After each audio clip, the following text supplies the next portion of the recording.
Kale Station was silent, in the way of long-abandoned places. The silence of the void had a different, more vibrant texture, a waiting, wanting thing. The moment Ghan's seam ripper parted space, cutting a radiant blue line from the void into the station's dark, debris-strewn arcade, he felt the change. He stepped through quickly, hurrying through the last words of the Weft-walking ritual that had carried him between worlds as he closed the cut behind him. He'd never been to Kale, but he'd seen dozens of stations exactly like it, down to the layout of the empty arcade and the oval windows looking out over a nameless quasar. His footsteps echoed as he edged past the detritus that littered the floor. Broken luggage, scattered boxes, bones. Clearly, scavengers had visited in the 20 years since the station's evacuation, but the wrongness that pervaded the musty, unstirred air had nothing to do with petty theft. Ancient instincts, relics of the days when the Drix first made their way out into the Lamalai and discovered a universe at war, screamed at Ghan to flee. Unlike many of the people that populated the worlds between the walls, the Drix remembered the Eldrazi and the war that had brought all of reality to the brink of destruction. And Ghan had more reason than most Drix to loathe the Eldrazi. He shoved spite and instinct aside. A Wefthunter was here for a reason, and it wasn't to flee at the first whiff of chaos. The instinct for flight had outlived its original use, but he repurposed it and let it guide his steps deeper into the station. Below the arcade, in a dilapidated docking bay, a fresh hole yawned in the station's wall, sharp edges still faintly warm from whatever energy had ripped through. Any eye could tell that this damage wasn't from 20 years ago, but Ghan also made out a second wound overlaid on the first. Not in the infrastructure of the station, but in the weft itself. It had scabbed over, but not properly healed. No seam ripper opened a wound like that. But what then? It stank of Eldrazi corruption. And while Ghan could conjure educated guesses as to how such a thing had come to be, every hypothesis was equally useless if he lacked an answer to that most important question. What now? The wound itself was the source of his unease. Whatever had made it was long gone. Sorothyr would have known what to do. That thought reinvoked the urge for flight. A personal instinct, not one engraved in a species over centuries of fighting. Ghan raised the communicator on his wrist to his mouth and ignored its infuriatingly cheerful chirp as he activated it, threading a signal through the edge. "Jodness, it's me." He waited for his words to wend their way through the void. Jodness was a consultant, on assignment to the Pinnacle Archives on Pelarife, as different a life to Ghan's as someone could live and still be Drix. "Ghan? It's been weeks." Jodness's words tumbled together, one blurring into the next. "Are you—" "It seems stupid to ask if you're all right, so I won't. I need a favor." It often comes in handy to know a Pinnacle archivist, and he didn't mind taking advantage of that fact. "I'm at Kale Station, looking at— I don't know what I'm looking at. A breach in the weft, not caused by a seam ripper. Can you search the station's records? Anything about research into new methods of interstellar transit, or—" "Sounds like a big or, but I'll check it out." Before Ghan could thank her or ask her for a time estimate, she added, "In the meantime, you should head to Andenstelle. The damage you're describing, something similar happened there 2 days ago. 2 people died, no local leads on the causative agent." "On my way," Ghan promised and broke the thread. No need to hope for an interstellar transport to pass through the system. Walking the weft was a Drix's birthright. He lifted his seam ripper and hummed a single note that resonated with the vibrations of its electric blue blade. At a touch, the weft parted to let him step through into a higher lamella, out across the superstructure of reality.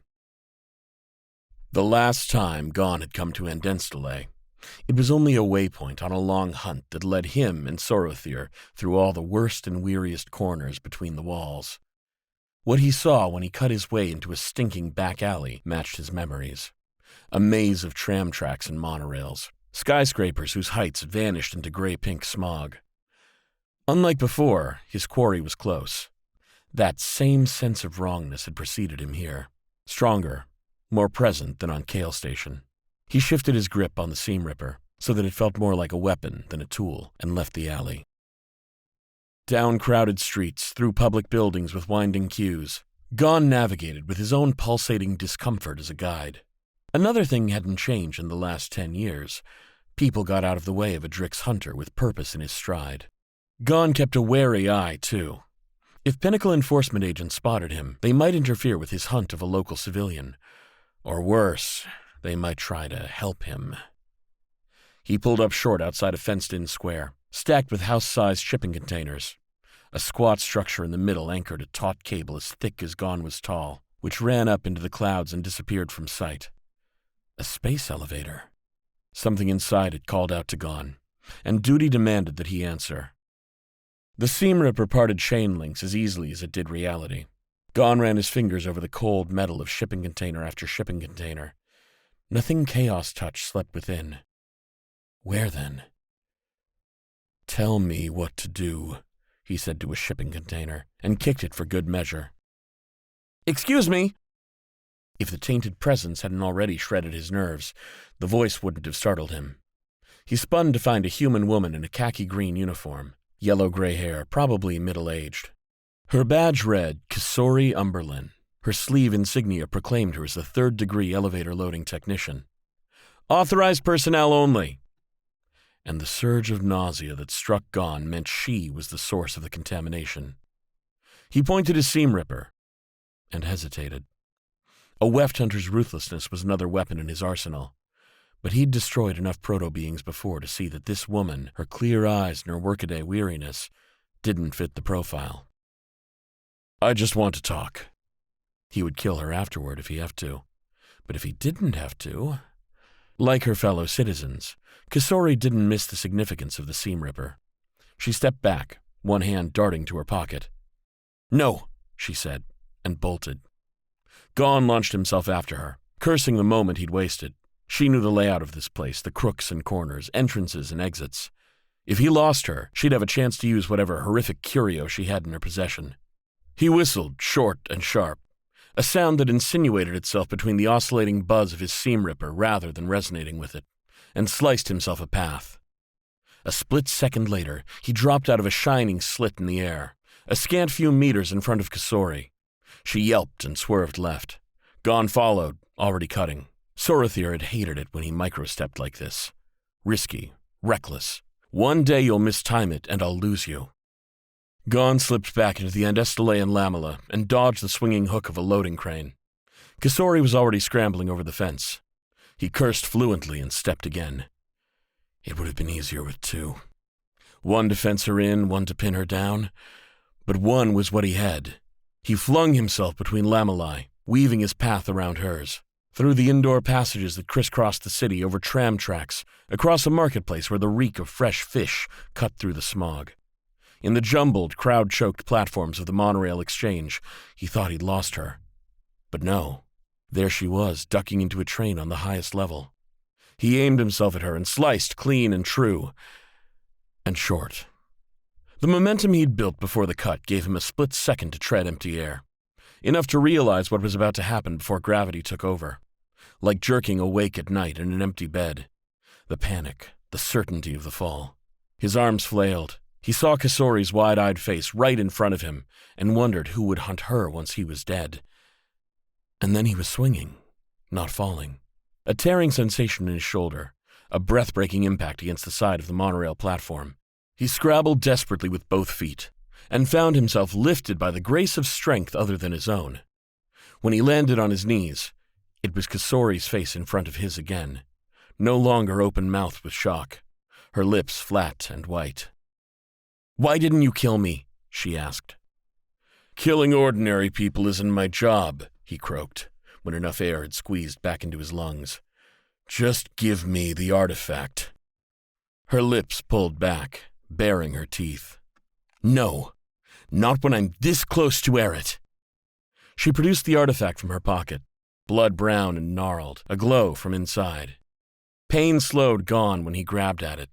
Kisori stumbled back and spoke a word into its twisted orifice. A strange singularity churned out of artifact and wrapped itself around her. Reality bellowed in response. A register only a Drix could hear, its own pain so much greater than Ghan's own.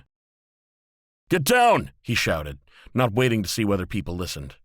He threw his arms over his own head as Kasori's artifact tore open a passageway to pitch her out between lamellai, through space and... The rebound snapped the monorail sideways. The tracks screamed but held the train's weight. Passengers wailed and shoved, fighting for the uncertain safety of the stairs leading down. Ghan knew some had fallen and couldn't make himself look down. He stood, letting the survivors stream past him to study the ragged edges of this new wound in the weft. Bad enough she'd gotten away. Worse still, she'd hurt people on her way out. Unbearable to know what she'd taken with her. Only the Drix had ever been able to walk the weft without the aid of an eternity drive. But this artifact had stolen and corrupted those ancient secrets. And now, Kasori Umberland was the one being in the universe who held a way to pierce through space and time. When Ghan tumbled out into Jodness's office on Pelarife, he landed so hard that it knocked the last few notes of the weft walking right out of his lungs. Jodness rolled her eyes. She sang the notes he'd missed, even as she swiped her stylus to enter a final line of documentation on the crystalline facets of her workstation. Even an archivist knew the rites, even if she didn't often have good reason to perform them. "Just like old times," she groused, standing up to inspect him. "Every time I planned a lunch date, you and Sorathir would drop in on me demanding to be patched up." "I don't need patching up." Ghan brushed off her attempts to poke at his injured shoulder. It wasn't his dominant arm. He could still manage to use his seam ripper. "I need information." Jodness agreed, but only conditionally. Archive access, in exchange for him drinking a pot of the garnet leaf tea her mother swore by as a remedy for all physical ills. "I don't know if it'll put your shoulder back in its socket," she said, as she installed him at her workstation with a steaming cup at his elbow. Her stylus danced over the workstation's facets, entering a series of access codes. "But if you happen to have a case of scale fungus or infectious cloacitis, it should fix you up." He looked up long enough to call after her. "My shoulder isn't out of its socket!" But she'd gone. And the Pinnacle's archives weren't going to search themselves. This Eret that Kasori had mentioned, if he could find that, he might find her, too. He lifted the stylus and drew a name on the closest facet of Jodness's workstation. His first queries returned too many results to be useful. Across the Pinnacle, there were hundreds of places and millions of beings named Eret. Adding in Kasori and Umberland, and even Andenstale didn't meaningfully shrink the mountains of data. Add key. Kale Station. This time, only a dozen odd results tumbled out. Birth certificates, immigration passes, education, work permits, refugee status documentation. A death record. Ghan read everything, including the lone piece of news coverage attached to the whole affair. When Jodness returned, complaining that her lunch date had ordered hand squids as a main course, didn't he know that hand squids were practically an intelligent species? She couldn't see anyone seriously who didn't know that. He shoved back in her chair so hard he upset the untouched cup of tea. "I recognize that look." Jodness took a seat opposite him, frivolity immediately forgotten. "Tell me." "That station," he began, and stopped. Anger choked him. He spun the workstation, turning the active facets toward her and letting them speak on his behalf. Jodness produced a second stylus from her sleeve and scanned through the story. The botched evacuation of Kale Station that had prioritized the retrieval of expensive, specialized mining over the lives of its residents. Humans, Eumidians, adults and children alike. Not all evil in the lamellai originated from an ancient war with beings beyond the Chaos Wall. Across history, people had charted their own banal course into the darkness, for their own mundane desires. When she finished, Jodness's eyes flicked to him. Eret was her sister? "After I destroy this artifact," Ghan said tightly, "I'm going to track down Oscillus Kale and the rest. And I'm going to... Going to what? Could he destroy an eviler than usual but ordinary human in the same way he would destroy a proto-being? There was no justice in the universe except that which was shaped by hands like his. Jodness cut through his silence as deftly as if she'd wielded a seam ripper of her own. "No, you aren't." He opened his mouth to object, and she threw her stylus at his face. "No, Ghan. Your job is dealing with Eldrazi, and mine is dealing with everybody else. You don't have to do everything alone. Even now." She paused. Light from the workstation reflected in her black eyes. "I know it's not the same as it is for you, Ghan, but he was my friend." "I know." Her friend and his partner, in hunting and all else. "I know that. I'm sorry." "Well?" Jodness reached out expectantly. Ghan unhooked her stylus from where it had landed in his cowl and set it on her waiting palm. "We have that in common, too." Threads of gold and luminous blue stitched together the stretch of lamella that led Ghan away from Pelerife. Beautiful, if you like that sort of thing. And Ghan did, when he remembered to look. Every time he'd weft-walked lately, he'd rushed from one lamella to the next, tripping through the ritual to the beat of his own double-time footsteps. Of course, the hunt always drove him, but he had other reasons to hurry. Here in the weft, he felt, or pretended, that Sorothir's love lingered, in a way it couldn't in the quotidian worlds they'd always moved so lightly over, unmoored from its origins in time and space. Never gone. The weft was where he missed Sorothir the most. But as hours scrolled past in the void, he found a fresh pain to add to that lasting one. Slowly, the hunting ache in his bones and the biographical details he'd gleaned from Kasori's files drew themselves into alignment, and pointed him toward the world called Sata. As he wound his way through the enfolding lamellar pleats, he refined his approach. He'd rather avoid startling her into another chase. Yes, his shoulder was in its socket, but not resting particularly comfortably there. Measure twice, cut once. With his best judgment, he angled his seam ripper and sliced through into an ugly, unfurnished one-room apartment. Kasori stood at the entryway, one hand on the knob, one foot inside. Her eyes widened and he drew himself up, ready to chase if needed, but at least to look if he were up to the task. But she didn't bolt, only leaned against the jamb. She looked different. Not older, but perhaps lessened. Her use of the artifact had taken something from her she couldn't replenish. "Is this before the monorail for you?" she asked wearily. "Or after? You'd think I could keep track. I've only ever managed to jump a few weeks." "After," he shuffled sideways, not toward her, and made sure to leave a long stretch of stained tiles between them. He wondered how this place had looked when a family had lived here, whether Kasori saw it differently than he did. Mostly what she saw was his seam ripper. Her eyes carefully tracked its blue arc. His earlier hesitation had pierced his resolve, and now he found pity wedged itself into the gap left behind. "How did you get your hands on that thing?" "No one ever notices the elevator attendants who handle their luggage. We're basically part of the machinery." Her hand twitched, as if she wanted the reassurance of reaching for her pocket. Instead, she slipped inside and closed the door. Whatever she intended, it wasn't escape. "It called me, as if it knew I needed it." More like it needed her. Or rather that its architects had built in such a contingency in case they lost control of it. Any unwitting patsy, anyone wounded and wanting enough to answer temptation, anyone who would use the artifact without understanding its real purpose. "People died because of what you did on Endinstallay," he said. She winced, and he pressed harder. Words could cut, too. "Even more have been hurt. I think you know you can't safely use that thing. I don't believe any human could." Her face tensed. "But you could, Drix." "Yes."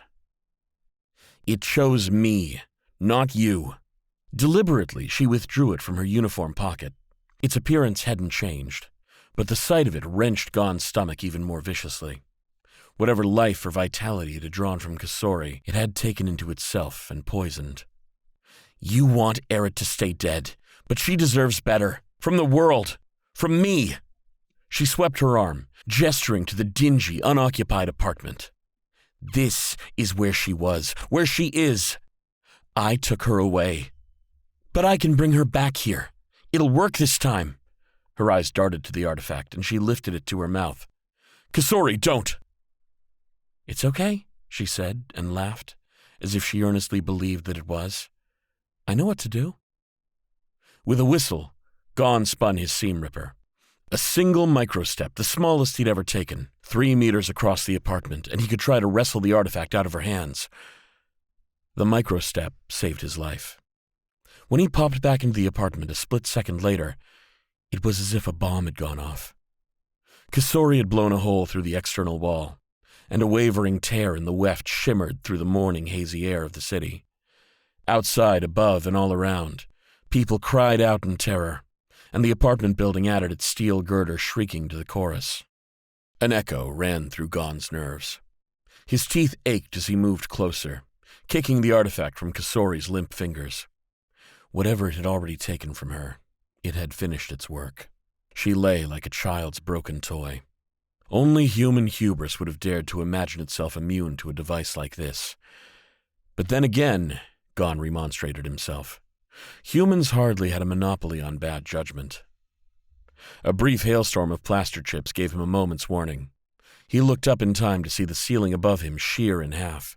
He dove forward, slow, always too slow, and landed, pinned in the unfriendly embrace of broken concrete shards. So much death, so much destruction. And for what?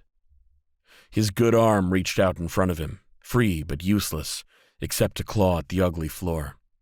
Beneath him, his seam ripper lay trapped. He couldn't free it without cutting through himself. He made himself breathe, a shallow but significant gasp, enough to go on. With his free hand he strained as far as he could, scraping his shoulders against the crushing weight. Instead of purchase, his fingers found the artifact. His hand jerked as if to throw the thing as far as he could, but he forced himself to disobey that impulse, to close his fist around it tightly. Kasori had used an invocation to activate it before, but that didn't matter. The Drix knew their own ways through the weft. He didn't call out the first notes of the ritual so much as groan them, but it was enough to snag the wound in the weft and draw it toward himself. If Sorathir were there, he could have told Ghan this was a truly terrible idea. But Sorathir was not there, and Ghan was so tired of death. Sorathir's in the line of duty, Kasori's in pursuit of the impossible, Eret's too early and so unnecessary. He ripped the weft wound wide open and forced himself through.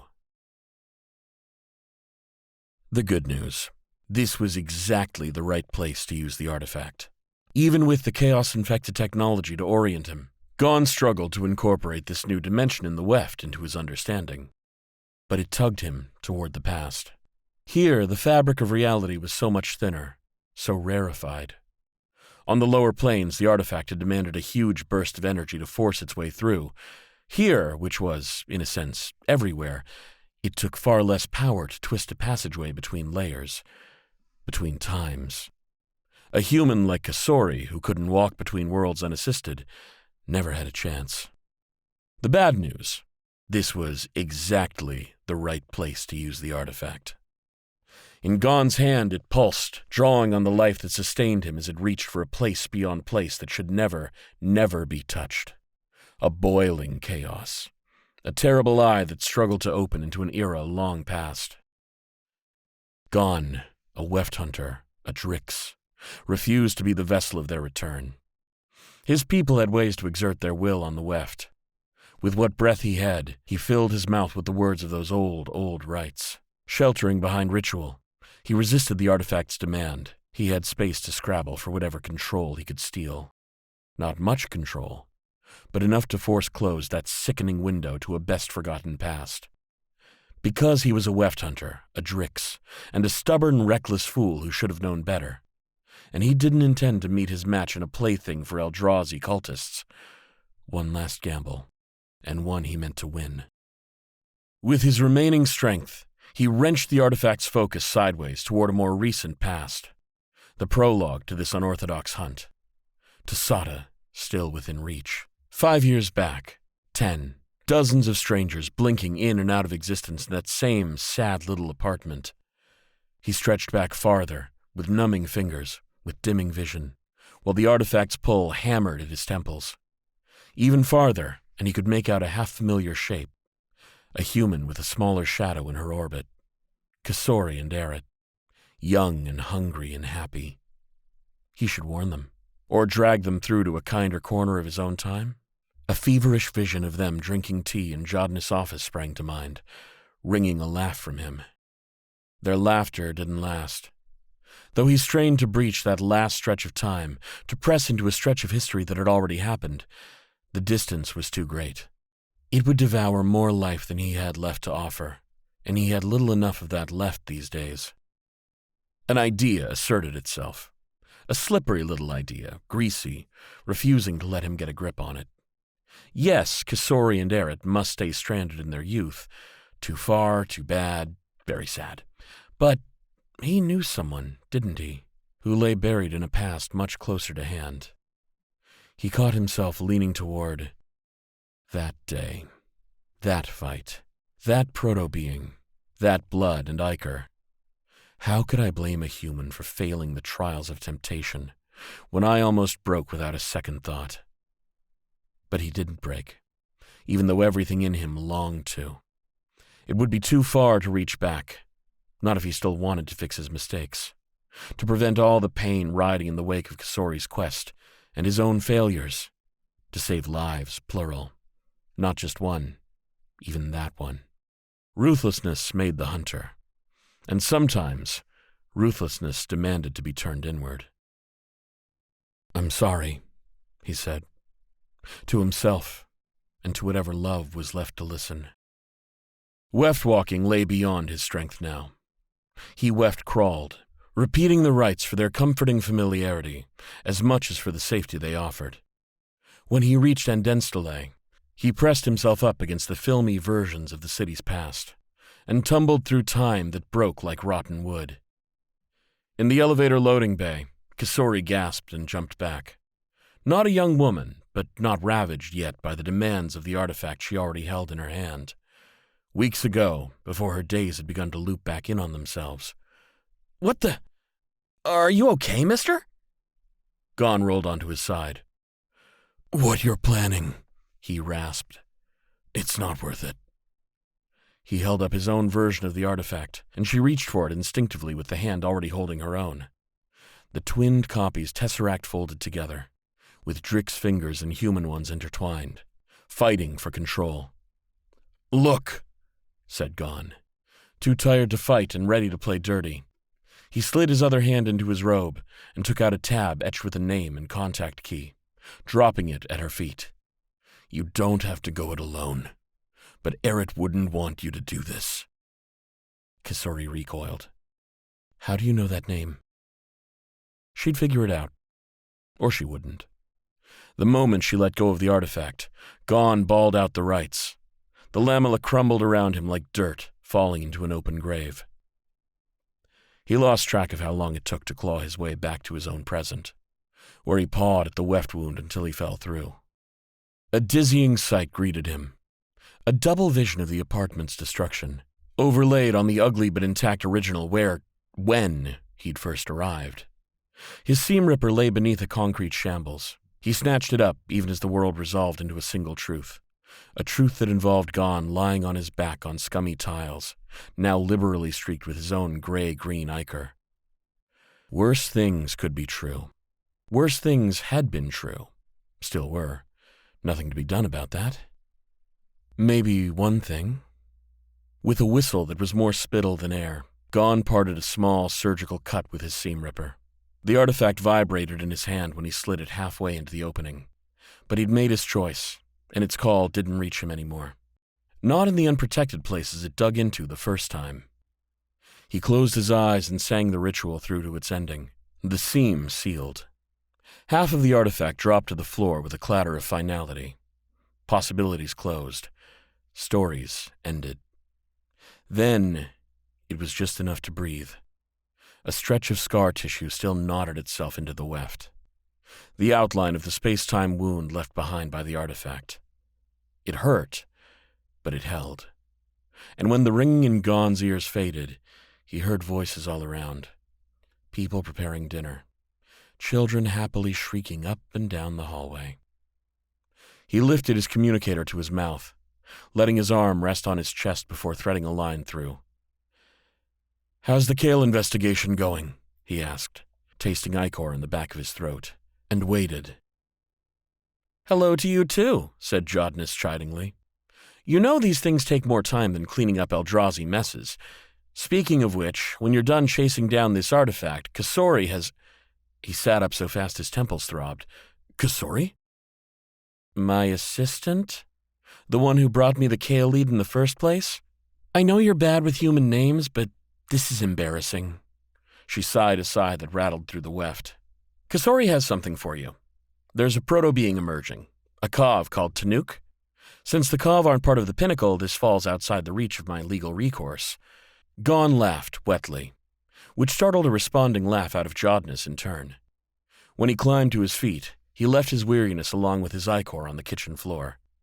It would catch up to him later, he knew, and charge interest to boot. Most likely when he was about to do something reckless. "I've been told by a reputable source that dealing with the Eldrazi is my job, so, yes, I'm on it." He lifted his seam ripper, one-handed, and sang out a note to lead him through. "But keep an ear open. Odds are good I'll need some help along the way."